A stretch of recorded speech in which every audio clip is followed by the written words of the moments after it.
Selamat malam dan salam sejahtera buat kita semua. Pertama-tama saya mengucapkan terima kasih atas kehadirat Tuhan Yang Maha Esa karena diberi kesempatan untuk berceramah pada hari ini tentang Sumpah Pemuda.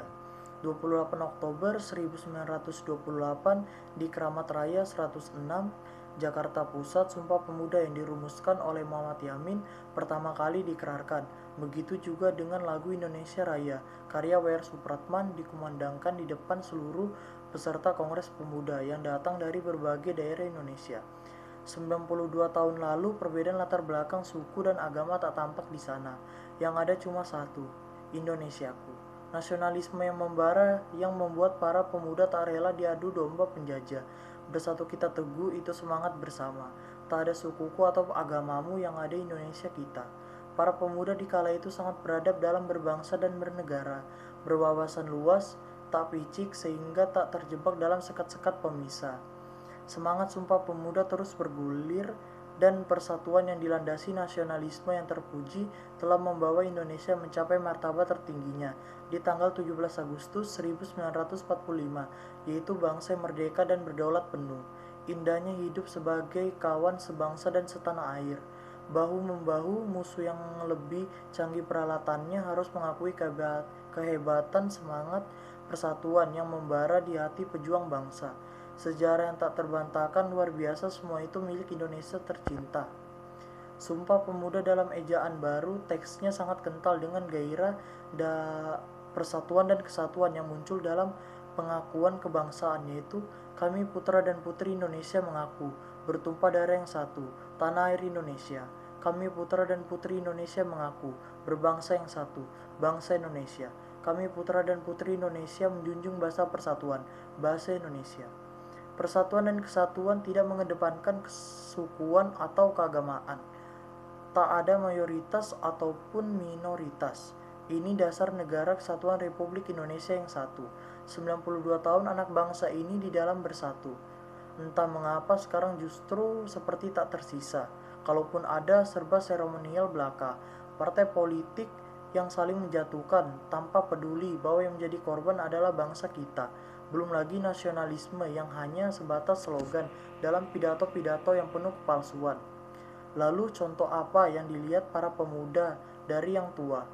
Jadi tak heran jika terjadi kerusakan di sini sana yang melanda generasi muda bangsa.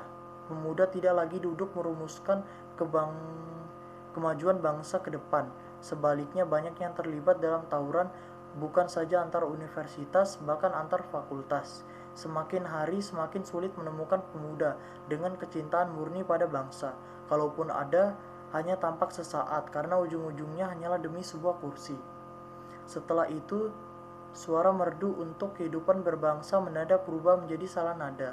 Dan jika ada pemuda yang murni cinta bangsa dengan idealisme yang tinggi, malah dibungkam oleh kekuatan yang tak ingin terganggu kenikmatannya. Ironisnya, posisi penjajah di waktu lampau digantikan oleh orang yang mabuk kekuasaan. Sementara korupsi tak hanya yang tua, yang muda pun ikut serta, bahkan terbilang luar biasa. Belum lagi kerjasama bapak dan anak di konteks. Situasi ini semakin mencekam, karena pemerintah yang seharusnya mampu mengayomi semua hak rakyat malah mandek sebagai penerima mandat.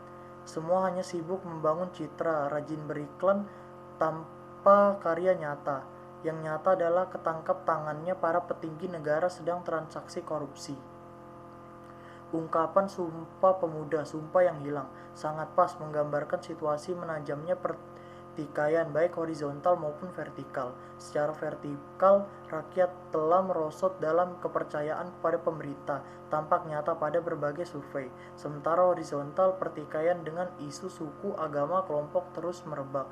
Celakanya negara seringkali tak kunjung hadir, kecuali penampilan di TV, dan himbauan kosong karena tanpa tindakan nyata. Banyak yang tak lagi merasa malu dengan janji yang tak pernah terwujud dan selalu punya muka untuk kamera media. Sangat berbeda dengan petinggi di Jepang, Korea, bahkan Singapura yang dekat dengan kita. Mereka tak hanya punya janji pemuda, tapi mereka mampu bersatu untuk jadi bangsa yang maju dan berani mundur jika gagal mengemban amanat rakyat.